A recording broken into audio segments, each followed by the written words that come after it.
riba dosanya ngeriba net. Jadi ngeriba net dosanya ngeriba. Nah, kemarin dosa riba yang paling ringan itu seperti berzina sama ibu kandung. Kemudian yang kedua, pelaku riba itu ada pelakunya, pemakannya, pencatatnya, menyaksikannya, itu semuanya dilaknat, dikutuk oleh Rasulullah. Bahkan yang ketiga, ada riwayat ketika Rasulullah Isra Mi'rajkan diperlihatkan orang-orang yang perutnya segede rumah. Perutnya segede rumah, isinya ular, ngeri. Kemudian nanti ketika dibangkitkan dari kubur itu seperti orang mabuk. Artinya ini semua memang membutuhkan keyakinan.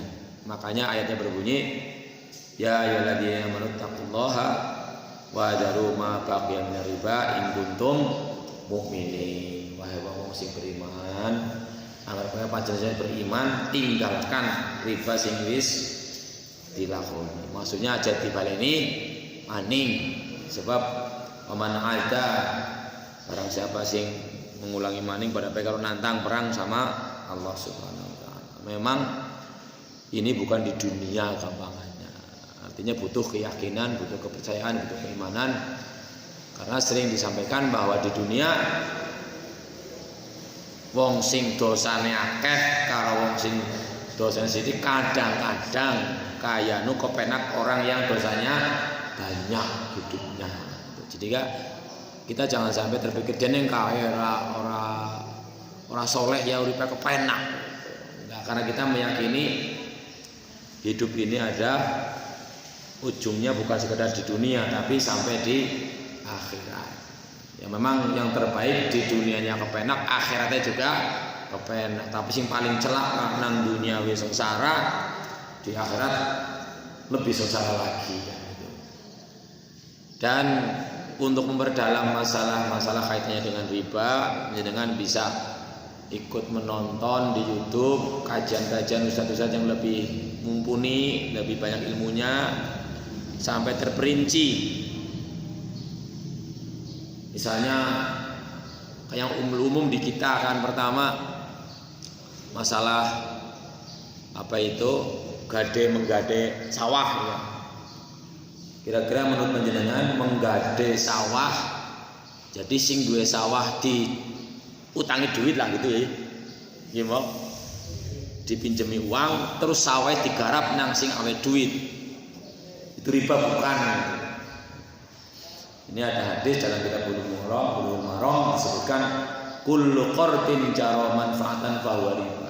Segala pinjam meminjam ataupun istilahnya menggunakan ya tadi yang salah satunya menggunakan menarik manfaat dari yang dipinjami itu kaitannya termasuk riba. Jadi menggadekan tanah itu baik yang menggade maupun yang menggadekan ya sama-sama pelaku riba. Jadi kalau panjenengan belum begitu yakin, begitu paham, karena mungkin keterbatasan ilmu saya menjelaskan, monggo dikaji lebih lanjut di video-video YouTube banyak sekali. Sekali lagi bahwa di dunia ini memang ya bisa begitu, karena Allah Maha Rahman, para pendosa kalau orang yang beriman masih berbuat dosa, itu artinya masih diberi kesempatan untuk bertobat. Kalau orang-orang yang dosa terus bahkan orang tidak beragama Islam katakanlah tetap melakukan sampai matinya, ya berarti sedang di istidroj, dulu ngono boleh mesti mati. Dan mati adalah awal memasuki kehidupan abadi.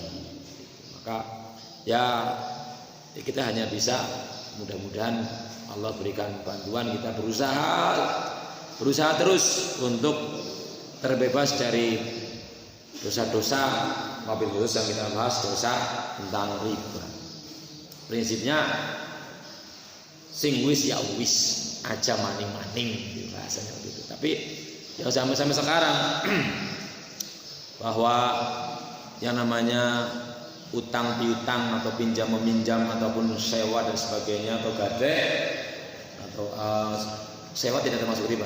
Gade, orang gade itu ataupun utang piutang itu selalu ditawar-tawarkan. Misalnya saya aja di sekolah beberapa kali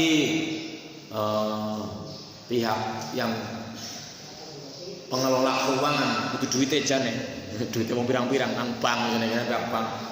Pak, ini kan jenengan sebentar lagi 5 tahun lagi mau pensiun. Ini Pak bisa ada pinjaman multiguna dan sebagainya lah. Saya jawabnya sudah saja. Terima kasih atas tawarannya. Saya sama keluarga berkomitmen tidak akan minjam sama bank apapun. Sudah. Kalau mungkin malah saya minjem ke bank aja gitu. Dalam arti ya, nabung lah bahasanya. Nabung sehingga dalam kajian-kajian para ustadz-ustadz yang lebih dalam ilmunya bahwa bunga bank itu termasuk riba. Kalau meminjam termasuk kalau ada bunganya itu riba. Bahkan kemarin sederhana saja kalau kita dipinjami uang katakanlah kemudian kita memberi tumpangan atau memberi apa sedikit itu termasuk riba. Bahkan dalam kajian salah satu ustadz juga arisan itu meskipun tidak ada embel-embel lain itu disarankan suruh berhenti, tidak ada baiknya katanya gitu Pak Ung, sehingga wah kayak gini mendingan arisan mandek lah.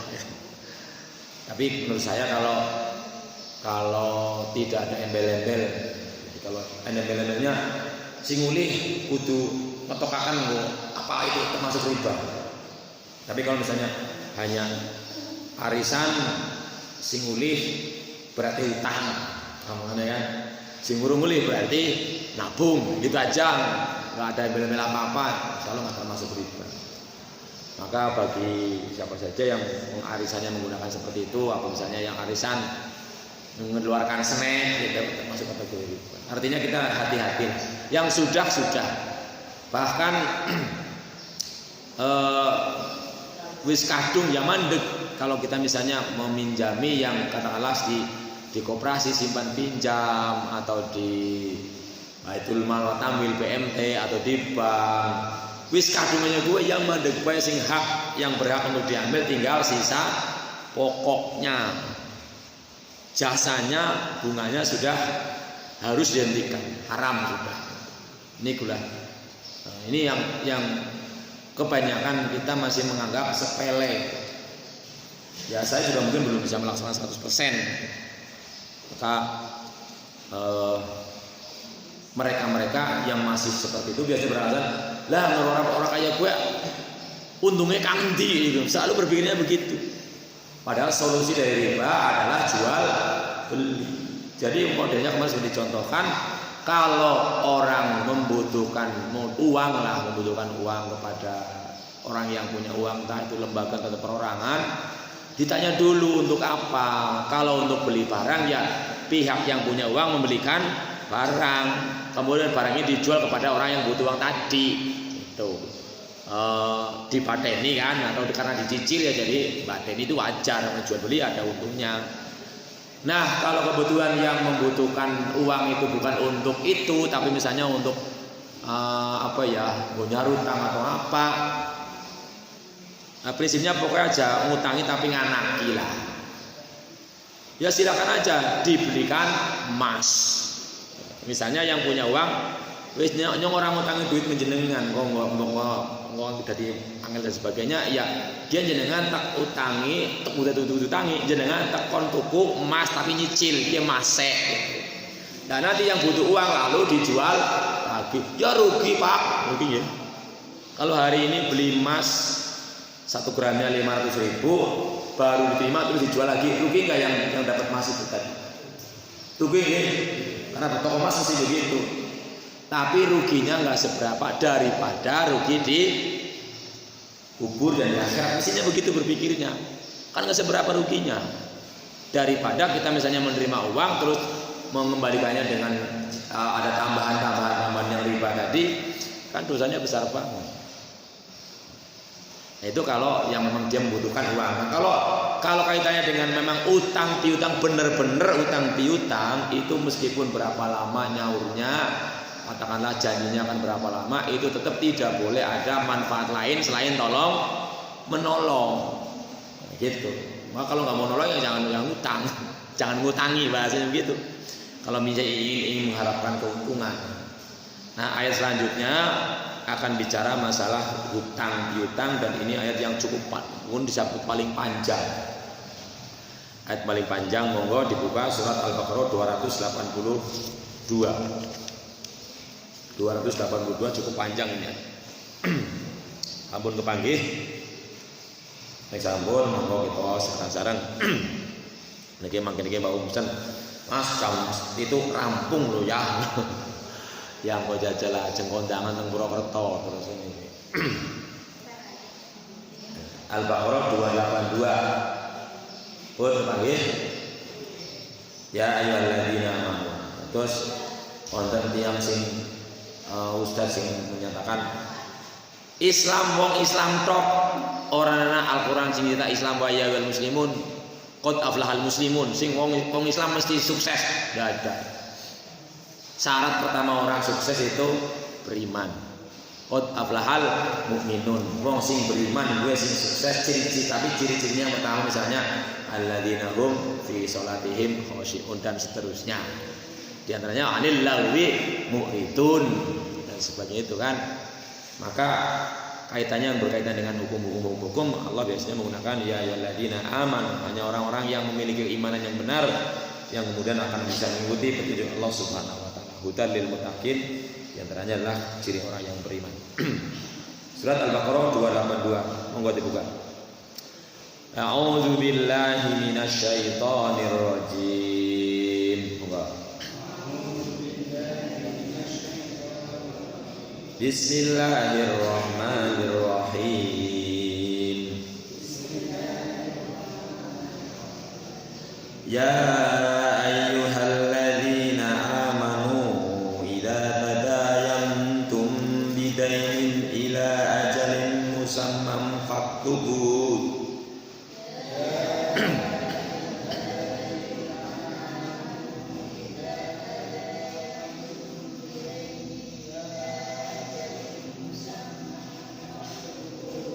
Serat napas pendek. Ya ayyuhalladzina amanu idza tadayantum bidainin ila ajalin musamman faktubu.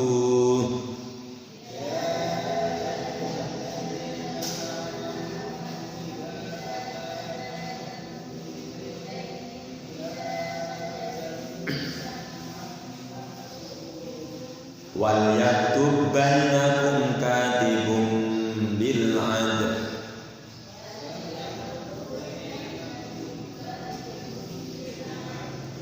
Wal yaktub bainakum katibun bil 'adl.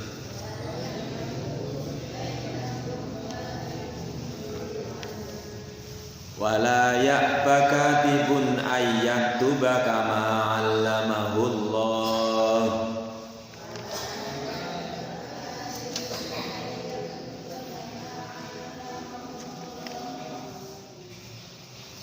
Wala ya'ba katibun ayyaktuba kama 'allamahu Allah.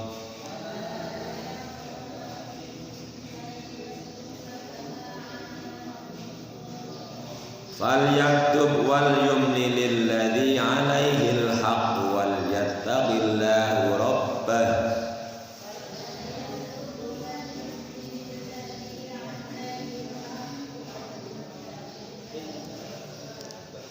Falyaktub wal yumli lilladzi 'alaihil haqq wal yattaqillaha rabbah.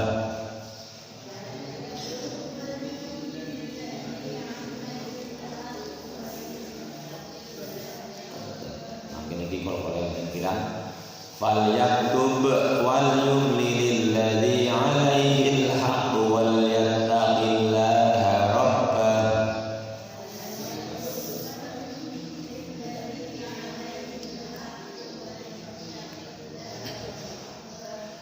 وَلْيَتَّقِ اللَّهَ رَبَّهُ وَلَا يَبْخَسْ مِنْهُ شَيْئًا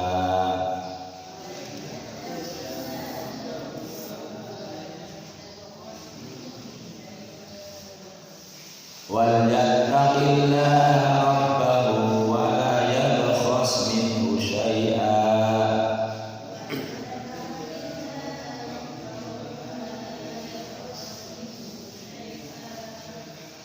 فَإِنْ كَانَ الَّذِي عَلَيْهِ الْحَقُّ سَفِيهًا أَوْ ضَعِيفًا أَوْ لَا يَسْتَطِيعُ أَنْ يُمِلَّ هُوَ فَلْيُمْلِلْ وَلِيُّهُ بِالْعَدْلِ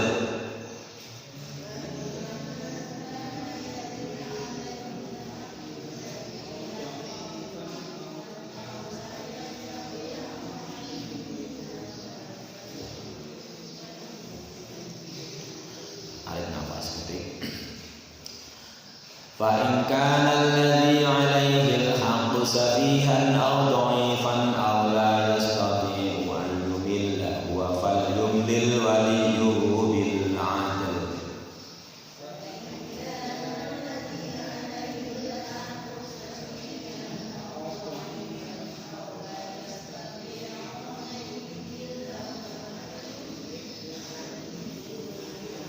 واستشهدوا شهيدين من رجالكم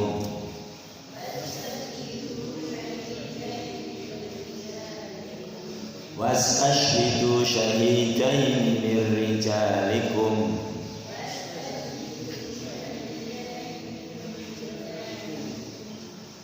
فإن لم يكونا رجلين فرجل وامرأتان ممن ترضون من الشهداء أن تضل إحداهما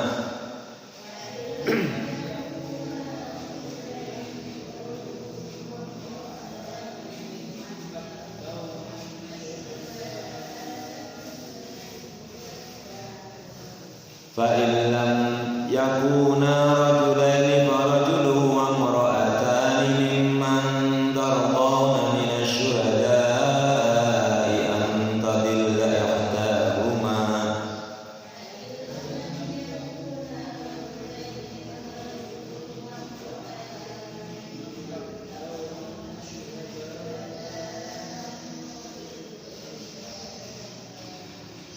أن تضل إحداهما فتذكر إحداهما الأخرى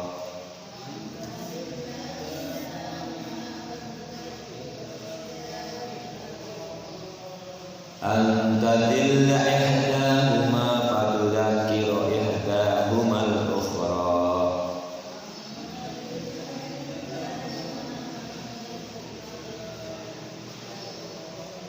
ولا يأبى الشهداء إذا ما دعوا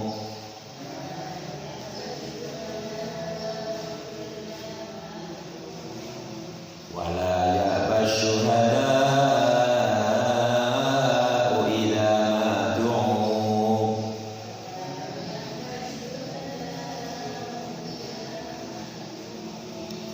ولا تسأموا أن تكتبوه صغيرا أو كبيرا إلى أجله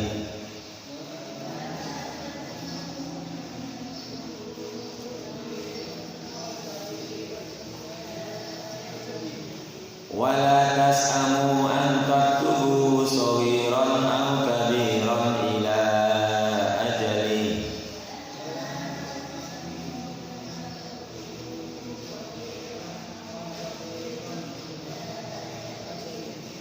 ذلكم أقسط عند الله وأقوم للشهادة وأدنى ألا ترتابوا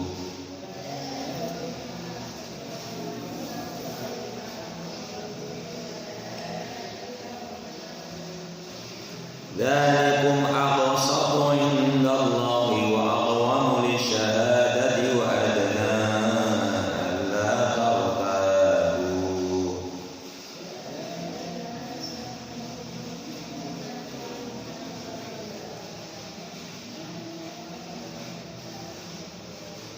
إلا أن تكون تجارة حاضرة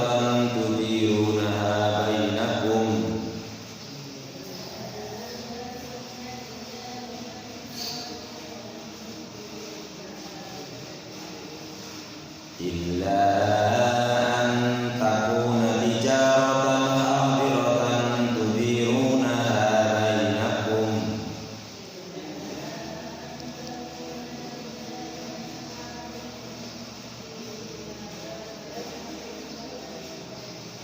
tudirunaha bainakum falaysa 'alaikum junahun alla taktubuha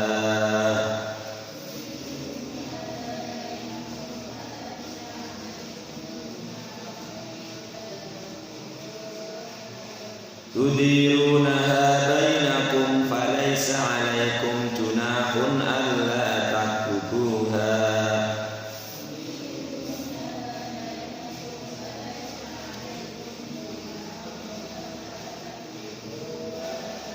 wa ashhidu idza tabayatum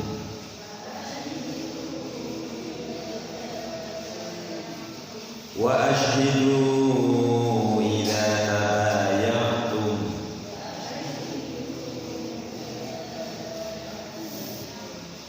wa la yudarra katibun wa la shahid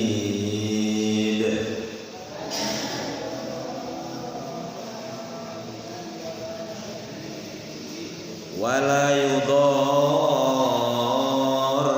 katibun wala syahid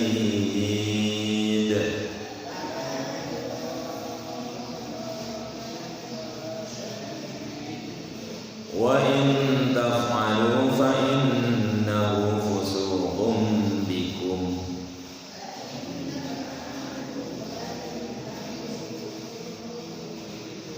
wa in taf'alu fa innahu fusuqun bikum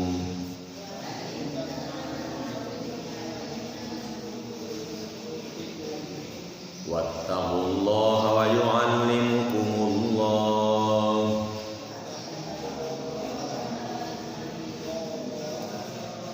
wattaqullaha wa yu'allimukumullah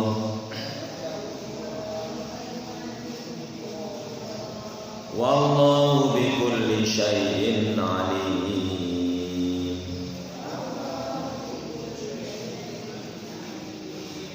wa in kuntum ala safarin wa lam tajidu katiban farihanun maqbudah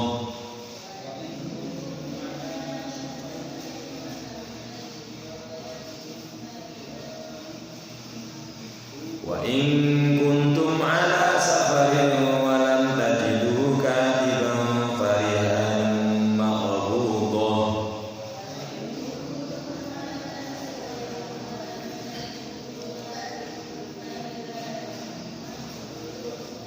fa in amina ba'dukum ba'dan falyu'addi alladhi tumina amanatahu wal yattaqillaha rabbah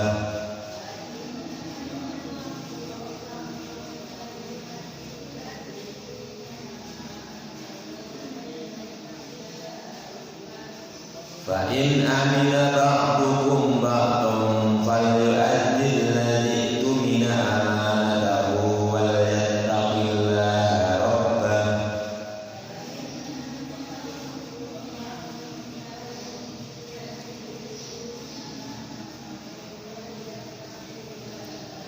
wa la taktumu syahadah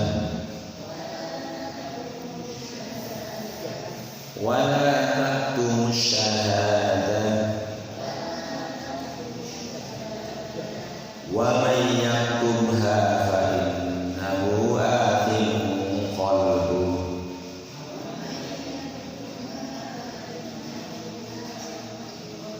wa man yaktumha fa innahu athimun qalbuh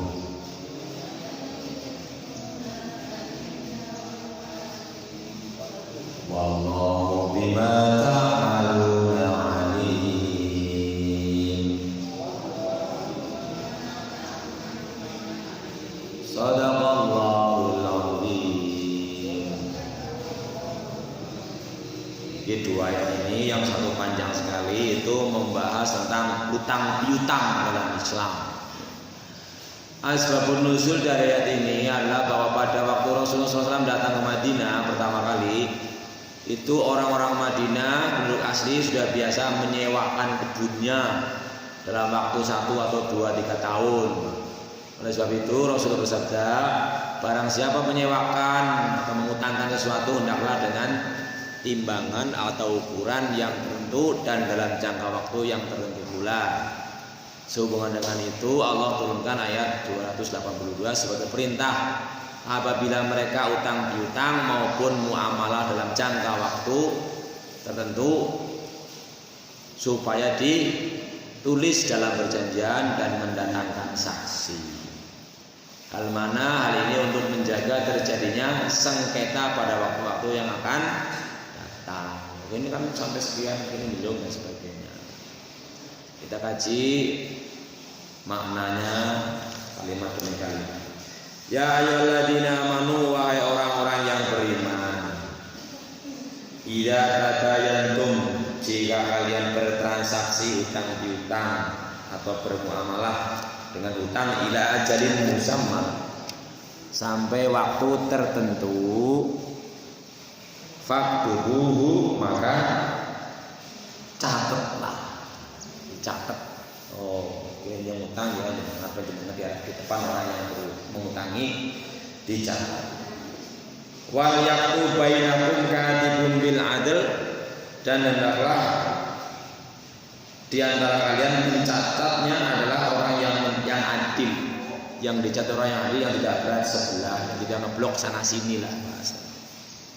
Biasanya kalau di lembaga-lembaga keuangan ada notaris. Tidak harus orang suruh dicatat lah ini. Wala ya'ba,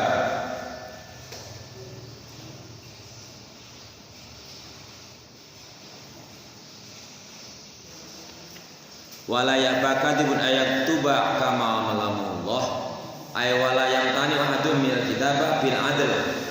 Jadi artinya ya tidak boleh orang untuk tidak mau mencatat sebagaimana sudah Allah ajarkan. Tidak terhalang seorang dari menulis dengan adil sebagaimana sudah Allah ajar, suruh dicatat. Fal yaktub wal yumlil ladzi 'alaihi haqqu wal yattaqillah rabbah.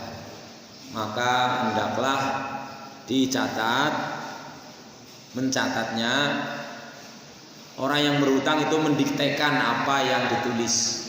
Saya utang sama jenengan ini, saya utang ini, tolong dicatat ya. Yang utang sekian juta.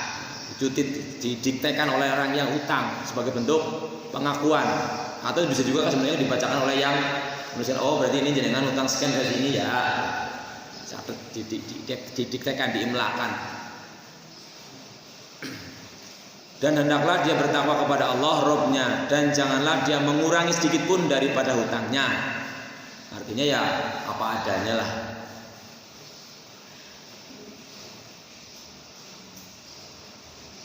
Jika yang berhutang fa in kana ladzi alaihi haqqu safihan, angger sing utang kowe wong bodoh, wong ora ngerti baca tulis misalnya, au dhaifan atau lemah atau wis tua banget, wis pikun dan sebagainya, au la yastati ayyumilla, atau tidak bisa mendiktekan, apa karena bisu, apa karena enggak mendengar, fal yumlil waliyu bil adl, maka walinya yang menimlakan. Wastashidu, dan persaksikan syahidaini mirijalikum, dengan 2 orang saksi laki-laki. Ada saksi utangnya 2 orang laki-laki. Fa illam yakuna rajulaini, kalau tidak ada 2 laki-laki, farajulun mamra'ataini mimman tardona bil minasyhada. Kalau nggak ada 1 laki-laki, nggak ada 2 laki-laki, berarti 1 laki-laki dan 2 perempuan. Ini adalah ketentuan Allah bahwa persaksiannya wong wadon dinilai separuh dari wong lanang. Betul bisa protes lah, kadang-kadang wong lanang berana sing ora mudengan. Enggak begitu, makanya kan dari suruh menyaksikan orang yang adil. Dan saksinya kalau nggak ada 2 laki-laki, maka 1 laki-laki dan 2 perempuan, gitu maksudnya. Dan kalau utang-utang ini mimman tardona syuhada, dari orang-orang yang kamu ridho syahidun sebagai saksi antadilla ihdahuma kalau seandainya misalnya yang salah satunya nanti lupa bisa qadzak kira ihdahuma bisa saling mengingatkan. Iya orang pemimpin seneko gitu. Wala yabsyuhada'u idza madu'u para saksi kalau dimintai saksinya ya janganlah enggan, ora gelem. Moh. Ini ada wala yaba tidak boleh enggan, tidak boleh menolak.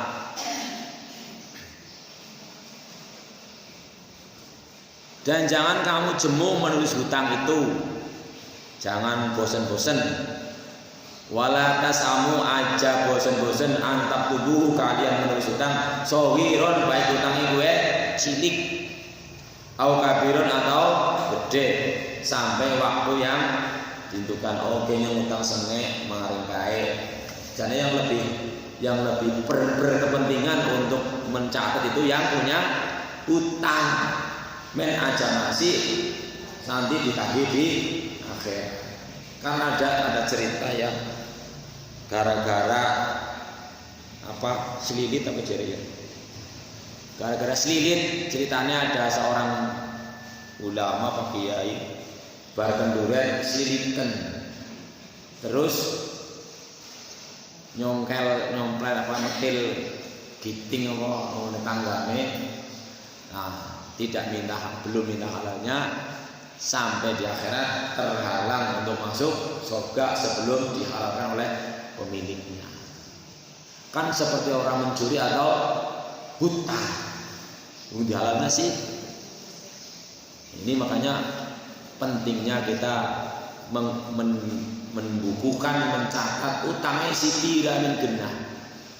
Makanya kalau ada orang meninggal biasanya ada sebenarnya ibro hak adami supaya kepada para halayak yang pernah barangkali kaitannya dengan corok-mencorok pinjam-meminjam atau utang piutang supaya minta diikhlaskan, dihalalkan. Seberapapun kalau halal dihalalkan, diikhlaskan ya sah ya, dianggap sah. Tapi kalau yang katakanlah yang diutangin mau diambil hartanya tidak tahu gitu kan. Ya tadi orang ngerti seikhlasan tapi kan orang ngerti. Sehingga mungkin baiknya kita jalan keluarnya sebelum tidur supaya kita tidak menambahkan hak kepada orang, terutama misalnya hak adami. Ya Allah, aku berikrar siapapun yang punya dosa padaku, terutama yang kaitannya dengan hak adam, hak-hak harta manusia yang memang kecil lah, katakanlah yang tidak saya catat dan mungkin saya tidak tahu, saya nyatakan sudah saya halalkan begitu. Ya kalau yang juta-jutaan itu boleh, karena memang kalau yang besar kan biasanya kepada orang yang ketika ada orang rahasia sekiranya berat untuk dihalalkan maka mohon menghubungi ahli sehingga jenazah yang meninggal itu yang akan dikuburkan itu sudah tidak menanggung hak-hak ada. Ini bahaya utama. Dalam hal ini makanya suruh oleh Allah disuruh jangan kamu jemu-jemu bosan mencatat baik utangnya cilik maupun gede. Kadang-kadang gede nih wong sing cilik jadi gede nih jadi cilik dapat berapa misalnya 1.000 bagi orang yang punya duit 10.000 ya kecil. Tapi bagi orang yang punya uang sama sekali 1.000 yang besar. Dzalikum aqsatu indallah wa aqwamul syahadah. Wadna Allah tatabu yang demikian itu akan lebih adil di hadapan Allah serta lebih mantap bagi persaksian dan tidak akan mengurangi keraguan-raguan. Ih nyung wis guna saburung ya. Hari sing utang orang yang mutemut biasanya lambu nyung orang utang gitu. Ada kan diutangi kan ngono jenengan nyarutang saya utang jenengan. Ada yang begitu. Saya mutane jenengan disutang apa ora nyung kelalen gitu. Mau sebenarnya kelalen dicatat.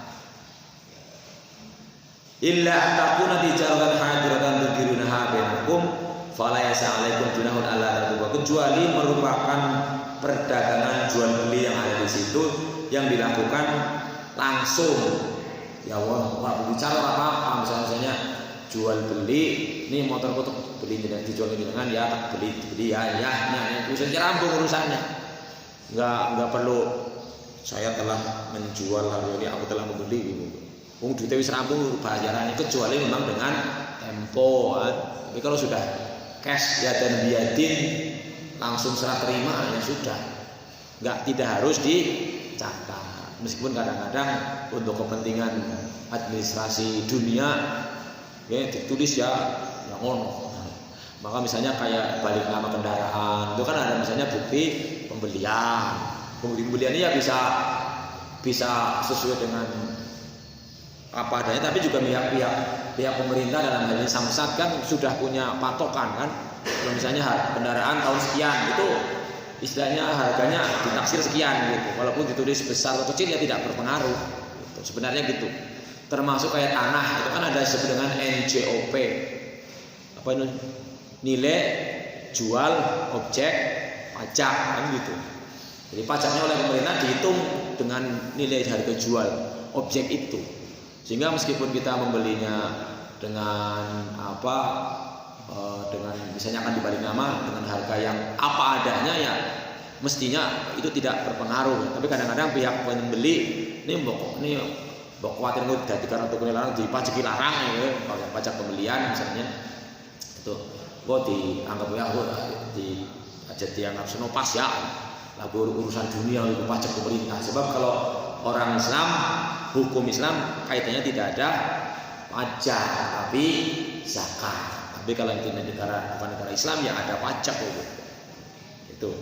Nah, kalau ini jual beli yang sifatnya ya dan biadin cash tidak harus dicatat.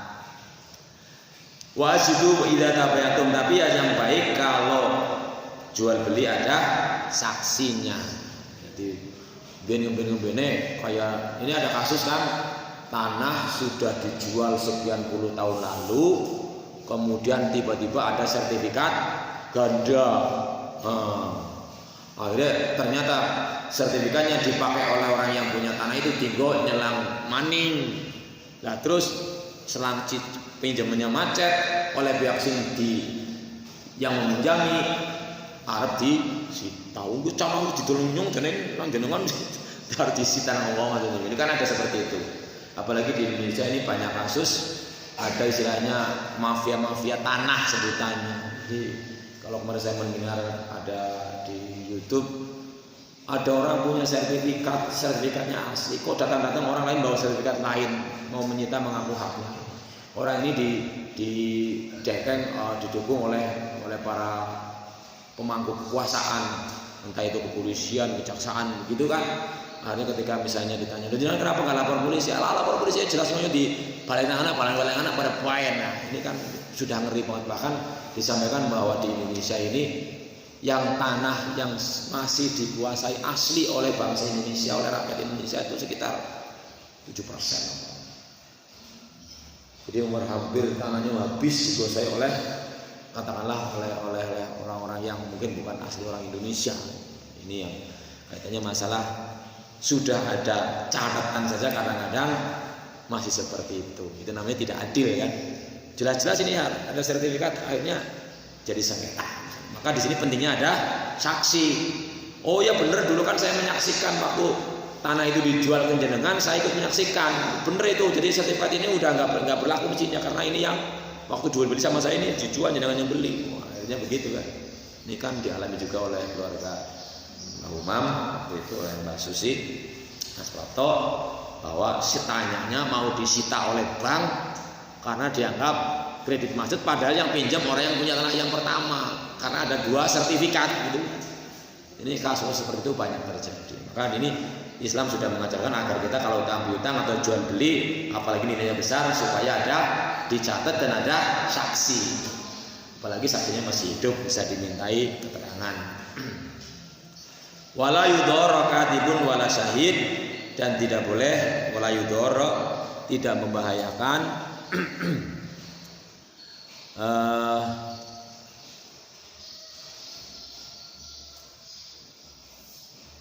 Dengan demikian persaksikanlah apabila kamu jual beli, dan janganlah penulis maupun saksi saling sulit menyulitkan.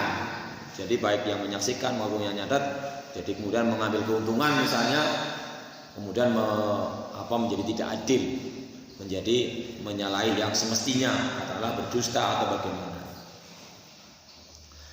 Wa in taf'alu fa innahu fusuqun bikum. Kalau hal demikian dikerjakan, maka tentu itu mengandung kefasikan, mengandung dosa.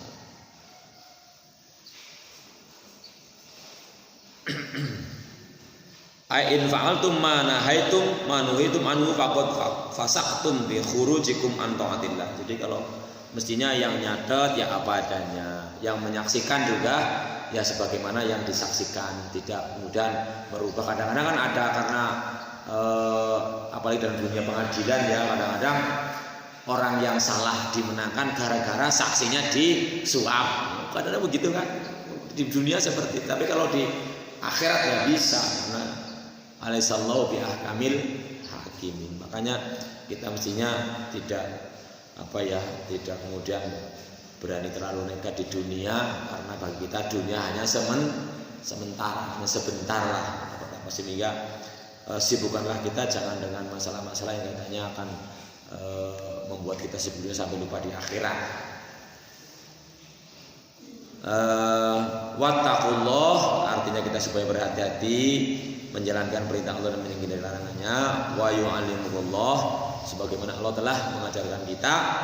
Wallahu bikulli syai'in alim. Allah Maha sesuatu atas segala, Maha tahu atas segala sesuatu. Intinya adalah bahwa ini yang dari ayat ini, intinya kalau kita bertransaksi kaitannya dengan hutang piutang suruh dicatat dan ada saksinya. Dan paling penting lagi bahwa kalau kepada siapa saja yang berhutang, kepada yang hutangi, bagi kemarin sudah bagi yang hutangi sudah ada ajaran kalau sing diutangi yang diurung ombe ya ditunggu ombe. Tapi sing utang anggar sana ya segera dibayar, ditunda-tunda berarti itu imbang lah. Nah, ini biasanya kenapa ayat utang piutang ini dibahas setelah riba? Karena memang banyak praktek-praktek hutang atau jual beli yang mengandung riba. Kita supaya berhati-hati, jangan kemudian kedene ora apa-apa. Karena sekali lagi dosa dan pahala di dunia tidak terlihat. Angger wong dosa diwudunen siji wae ya wis kapok padha. Ya, maka harus dibutuhkan keimanan. Kita yakin apa orang.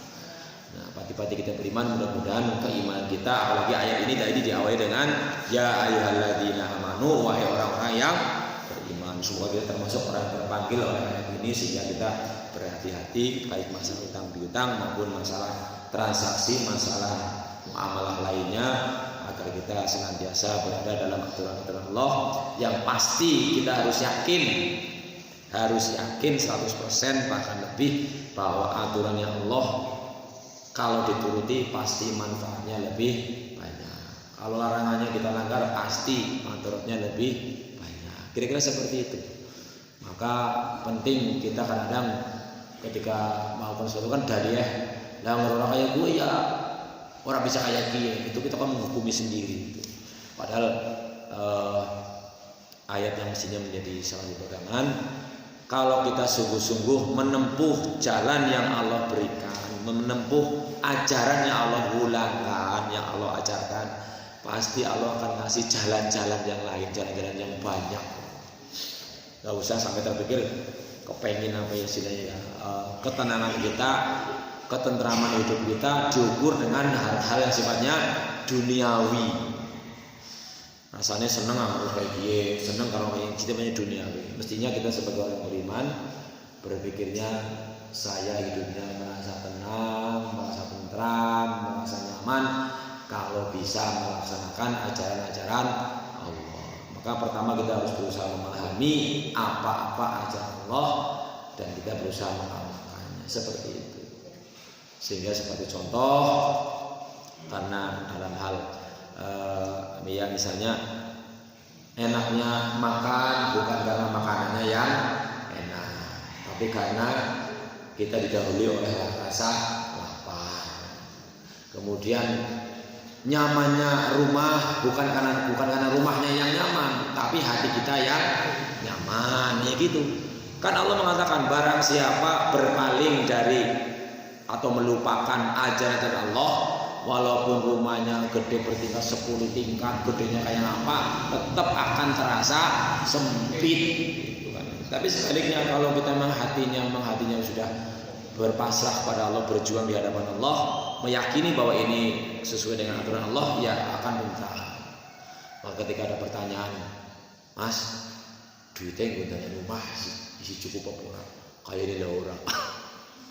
Artinya nggak usah bermimpi. Ya kalau ada nggak masalah, kalau ada nggak. Tapi cuma kadang-kadang selama ini kan orang-orang kebanyakan urung anak tapi selak kepengen anak. Urung sampai mampu tuku motor akhirnya ngutang motor, bahkan sing ngutangnya utang riba gitu loh. Kalau bukan riba nggak masalah lah. Tapi kalau ini udah terkait masalah riba, kadang-kadang karena saatnya belum banget butuh, tapi kita sudah berlindung di balik kata butuh untuk kata-kata yang sebenarnya baru satu tingkatan keinginan. Anu baik kepengin gitu. Kita sering alasnya guna kebutuhan, anu butuh banget, padahal baru sampai level ingin. Maka kategorinya anggar kebutuhan, bahasanya ya orang anak itu sangat membahayakan. Bahasanya gitu. Katakanlah misalnya orang butuh mobil, ya. Kalau untuk bawa anak sekolah dari sini ke Cilacap bolak-balik Caloro, bonceng motor, angkat kudanen, angkat wis ngantuk jam 2 awan, jam 3 ngantuk nang dalan, barangkali sudah sampai kategori butuh.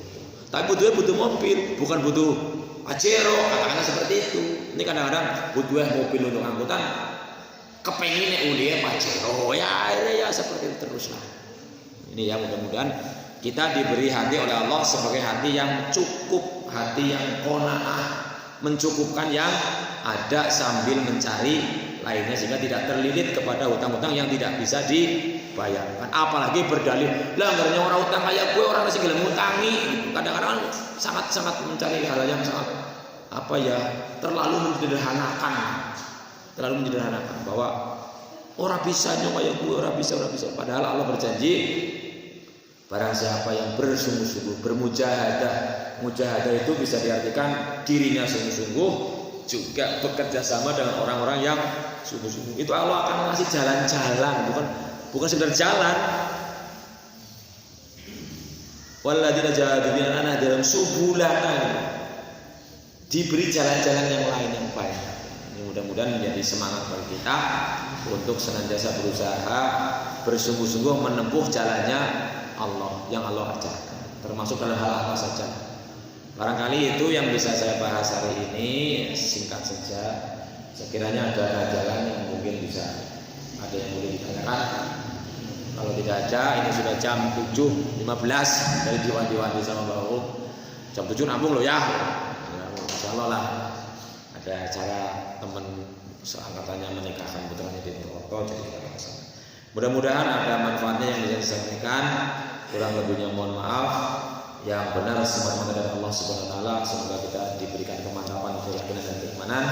Yang kesalahan ada salah dari saya pribadi, kalau kita dapat ilmu saya mohon maaf. Dan kita tutup dengan doa kafaratul majelis.